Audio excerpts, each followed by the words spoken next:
कभी सोचा है कि हम असल में सीखते कैसे हैं? क्या ज्ञान बस किताबों से हमारे दिमाग में सीधे डाउनलोड हो जाता है, या फिर सीखना इससे कहीं ज्यादा मतलब एक उलझी हुई और दिलचस्प प्रक्रिया है? आज हम इसी की तह तक जाएंगे। हमारे पास शिव नारायण का एक लेख है जो तक्षशिला रिसर्च पेज पर प्रकाशित हुआ है। ये एक नए न्यूरोसाइंटिफिक फ्रेमवर्क की बात करता है। नाम है लर्नोग्राफी की शाखाएं। और आज हमारा मकसद यही समझना है कि इस फ्रेमवर्क के हिसाब से सीखने की पूरी प्रक्रिया को कैसे पूरी तरह बदला जा सकता है। और ये फ्रेमवर्क एक बहुत ही बुनियादी सवाल उठाता है। क्या हम दिमाग को जानकारी पढ़ा सकते हैं या दिमाग खुद जानकारी को बनाता है? लर्नोग्राफी का मानना है कि सीखना कोई पैसिव निष्क्रिय प्रक्रिया नहीं है। ये एक एक्टिव, एक सक्रिय निर्माण का काम है। इसे समझने के लिए उन्होंने सीखने की प्रक्रिया को 5 शाखाओं में बांटा है। आप इसे ऐसे सोच सकते हैं जैसे हम ज्ञान का एक घर बना रहे हैं और हर शाखा उस घर को बनाने का एक जरूरी हिस्सा है। ज्ञान का घर बनाना, वाह, ये तो काफी दिलचस्प लग रहा है। तो फिर इस घर की नींव कहाँ से रखी जाती है? पहली शाखा कौन सी है? इसकी नींव है मोटर साइंस, यानी गति विज्ञान। इसका सीधा सा मतलब है अपने हाथों का इस्तेमाल करो। सीखना तब सबसे मजबूत होता है जब उसमें कोई शारीरिक गतिविधि शामिल हो। इसे ऐसे समझिए कि सिर्फ गिटार बजाने के बारे में कोई किताब पढ़ लेने से कोई गिटारिस्ट नहीं बनता, है ना? नहीं बनता, बिल्कुल। जब आप असल में अपनी उंगलियों से तार छेड़ते हैं तो आपका दिमाग एक मोटर मेमोरी बनाता है। ये ज्ञान सिर्फ आपके दिमाग में नहीं बल्कि आपकी मांसपेशियों की याददाश्त में बस जाता है। यही लर्नोग्राफी की नींव है। मतलब करके सीखना सिर्फ एक कहावत नहीं है, बल्कि एक न्यूरोलॉजिकल हकीकत है। जब हम लिखते हैं या कोई डायग्राम बनाते हैं तो हम सिर्फ जानकारी रिकॉर्ड नहीं कर रहे होते, नहीं, बिल्कुल नहीं, बल्कि उसे अपने दिमाग में खोद कर लिख रहे होते हैं। लेख में एक शब्द का इस्तेमाल हुआ है, ब्रेन पेज मैप्स। इसका क्या मतलब है? बहुत अच्छा सवाल है। जब आप हाथ से नोट्स बनाते हैं या किसी समस्या को हल करने के लिए कुछ लिखते पढ़ते हैं तो आप सिर्फ लिख नहीं रहे होते, आप असल में अपने दिमाग के अंदर उस विषय का एक नक्शा बना रहे होते हैं। हर नया कनेक्शन एक नई सड़क की तरह होता है। इन्हीं नक्शों को ब्रेन पेज मैप्स कहा गया है। ये गूगल मैप्स की तरह हैं, लेकिन आपके विचारों के लिए। और ये नक्शे सिर्फ सुनने से नहीं बनते, ये बनाने पड़ते हैं। कमाल है। तो हमारे हाथ एक तरह से हमारे दिमाग के सबसे अच्छे दोस्त हैं। लेकिन सिर्फ नींव डालने और हाथ चलाने से तो घर नहीं बनेगा ना। उस जानकारी को एक ढांचा भी तो देना होगा, एक ब्लूप्रिंट बनाना होगा। शायद यहीं पर अगली शाखा की भूमिका आती है। आपने बिल्कुल सही पकड़ा।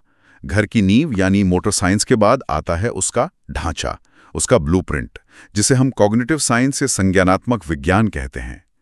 ये तो परंपरागत शिक्षा का केंद्र रहा है, तर्क, विश्लेषण, समस्या समाधान।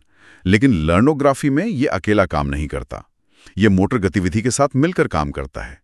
इसका काम है नई जानकारी को पुरानी यादों से जोड़ना, चीजों के बीच पैटर्न ढूंढना और ज्ञान को एक व्यवस्थित ढांचा देना। तो अगर मोटर साइंस ईंटें और सीमेंट है, तो कॉग्निटिव साइंस आर्किटेक्ट का प्लान है कि कौन सी दीवार कहाँ खड़ी होगी। लेख में इसे ज्ञान हस्तांतरण का फंक्शन मैट्रिक्स कहा गया है। ये सुनने में बहुत भारी लगता है, क्या इसे आसान शब्दों में समझा सकते हैं? हाँ, बिल्कुल। उस भारी भरकम शब्द को भूल जाइए। इसे आप दिमाग का लाइब्रेरी सिस्टम कह सकते हैं। Library system? हाँ। जब भी आप कुछ नया सीखते हैं तो आपका दिमाग उसे कहीं भी उठाकर नहीं रख देता। वो देखता है कि ये नई किताब लाइब्रेरी में पहले से रखी किस किताब के पास जाएगी। क्या ये इतिहास वाले सेक्शन में जाएगी या विज्ञान वाले? ये कनेक्शन बनाने और जानकारी को सही जगह पर फाइल करने का काम ही कॉग्निटिव साइंस करता है, ताकि जरूरत पड़ने पर वो जानकारी आपको आसानी से मिल जाए। ठीक है, तो अब हमारे ज्ञान के घर की नींव पड़ गई, उसका ढांचा भी तैयार है। लेकिन एक मकान सिर्फ ईंट और सीमेंट से घर नहीं बनता है। उसमें एक एहसास होना चाहिए, एक जान होनी चाहिए। क्या सीखने की प्रक्रिया में भी ऐसा कुछ है? यही तो इस फ्रेमवर्क की सबसे खूबसूरत बात है। तीसरी शाखा है लिम्बिक साइंस, जो सीखने में भावनाओं की भूमिका पर केंद्रित है। हमारा लिम्बिक सिस्टम वो दिमाग का इमोशनल सेंटर है। यही हमारे ज्ञान के घर को सजाता है और उसे एक घर जैसा महसूस कराता है। सकारात्मक भावनाएं जैसे जिज्ञासा, उत्साह या किसी विषय के लिए जुनून, ये सीखने की प्रक्रिया के लिए पेट्रोल की तरह काम करती हैं। ये ध्यान और याददाश्त को कई गुना बढ़ा देती हैं। एक मिनट, लेकिन भावनाओं का दूसरा पहलू भी तो है। परीक्षा के तनाव का क्या? वो भी तो एक बहुत मजबूत भावना है, लेकिन वो तो सीखने में मदद नहीं करती, बल्कि सब कुछ भुला देती है। तो क्या सिर्फ सकारात्मक भावनाएं ही काम करती हैं? बेहतरीन सवाल। लिम्बिक साइंस यही समझाता है। जिज्ञासा और जुनून जैसी भावनाएं दिमाग में सीखने के रास्ते खोलती हैं। वहीं तनाव, डर या बोरियत वो उन रास्तों पर ताला लगा देती हैं। जब कोई छात्र डरा हुआ या तनाव में होता है तो उसका दिमाग सर्वाइवल मोड में चला जाता है। उसका सारा ध्यान खतरे से बचने पर होता है, नई जानकारी को समझने पर नहीं। इसीलिए एक सुरक्षित और प्रेरक माहौल बनाना सिर्फ एक अच्छी बात नहीं, बल्कि प्रभावी सीखने के लिए एक न्यूरोलॉजिकल जरूरत है। समझ गई। तो ज्ञान के घर में अच्छी भावनाएं लाने से ही उसमें रहने का मन करेगा। अब हमारे घर में नींव है, ढांचा है और एक अच्छा माहौल भी है, लेकिन अगर घर में अंधेरा हो तो चीजों को साफ साफ देखने के लिए खिड़कियों की जरूरत तो पड़ेगी। और वो खिड़कियां हैं चौथी शाखा, ऑप्टिक साइंस, यानी देखकर सीखना। इंसान स्वाभाविक रूप से विजुअल जीव हैं। हमारे दिमाग का एक बहुत बड़ा हिस्सा सिर्फ विजुअल जानकारी को प्रोसेस करने के लिए ही बना है। इस फ्रेमवर्क में डायग्राम, मॉडल, वीडियो और माइंड मैप सिर्फ सजावट का सामान नहीं है, बल्कि ये सीखने के सबसे जरूरी औजार है। ये जटिल जानकारी को सरल और यादगार बना देते हैं। ये बात तो मैं अपने अनुभव से कह सकती हूँ। किसी मुश्किल कॉन्सेप्ट को समझने के लिए 10 पेज पढ़ने से बेहतर है कि मैं 5 मिनट का एक अच्छा वीडियो देख लूं। ऐसा क्यों है कि देखी हुई चीजें हमें ज्यादा आसानी से याद रहती हैं? क्योंकि हमारा दिमाग शब्दों को प्रोसेस करने से पहले उन्हें तस्वीरों में बदलता है।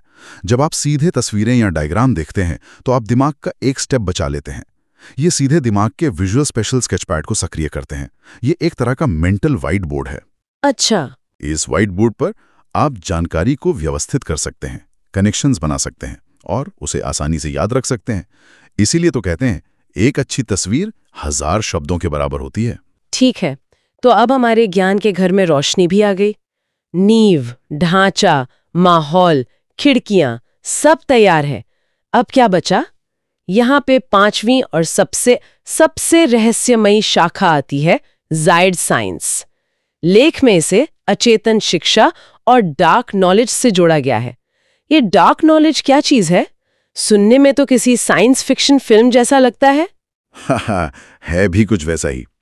जायड साइंस इस घर में महारत हासिल करने जैसा है। सोचिए, आप अपने घर में इतने समय तक रह चुके हैं कि अब आपको अंधेरे में भी पता है कि कौन सी चीज कहाँ रखी है। आपको सोचना नहीं पड़ता कि दरवाजा कहाँ है या स्विच बोर्ड किधर है। आपके हाथ अपने आप वहां पहुंच जाते हैं। हाँ, बिल्कुल। यही ज्ञान का स्वचालन है, ऑटोमेशन। जायड को आप दिमाग की एक जिप फाइल की तरह समझ सकते हैं। दिमाग की जिप फाइल, ये और समझाइए। जब आप किसी चीज का, जैसे साइकिल चलाना या टाइपिंग करना, बार बार अभ्यास करते हैं तो दिमाग उस पूरी प्रक्रिया से जुड़ी सारी जानकारी को एक छोटे सुपर एफिशिएंट स्वचालित पैकेज में कंप्रेस कर देता है। यही पैकेज जायड है। ये प्रक्रिया दिमाग के गहरे हिस्सों में होती है, जहां चीजें अपने आप दोहराई जाती हैं, ठीक वैसे ही जैसे कोई गाना आपके दिमाग में घूमता रहता है। इसी प्रक्रिया से ज्ञान डार्क नॉलेज बन जाता है, मतलब आपकी आदतों और आपकी सहज बुद्धि का हिस्सा। आपको पता भी नहीं होता कि आप ये कैसे जानते हैं, आप बस जानते हैं। वाह, तो ये 5 शाखाएं मिलकर सीखने का एक पूरा इकोसिस्टम बनाती हैं। मोटर साइंस नींव डालता है, कॉग्निटिव साइंस उसे ढांचा देता है, लिम्बिक साइंस उसमें जान डालता है, ऑप्टिक साइंस उसे दिखाता है, और लर्नोग्राफी उसे आपकी आदत बना देता है। लेकिन असल दुनिया में, हमारे क्लासरूम में ये सब कैसे लागू हो सकता है? सुनने में तो ये बहुत अच्छा लगता है, लेकिन क्या ये पारंपरिक क्लासरूम के लिए थोड़ा अव्यवहारिक नहीं है? जहां एक टीचर को 40 बच्चों को पढ़ाना हो, वहां हर किसी पर ऐसे ध्यान देना कैसे संभव है? ये एक बहुत ही जरूरी सवाल है, और लर्नोग्राफी का असली मकसद इसी चुनौती का हल निकालना है। इसका मतलब ये नहीं है कि हर बच्चे के लिए एक अलग टीचर हो। इसका मतलब है कि क्लासरूम के माहौल को ही बदल दिया जाए।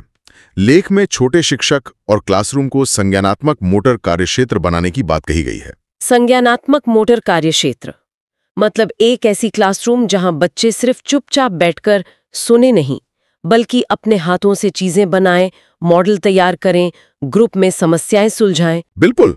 लक्ष्य एक ऐसा फ्यूचर क्लासरूम बनाना है जहां शिक्षक का काम सिर्फ जानकारी देना ना हो, बल्कि एक ऐसा माहौल तैयार करना हो जहां छात्र खुद ज्ञान का निर्माण कर सकें, जहां छात्र एक दूसरे को सिखाएं, जहां सुनने की जगह करना ले ले, और जहां सीखना दिमाग की बनावट के साथ तालमेल बिठाकर हो।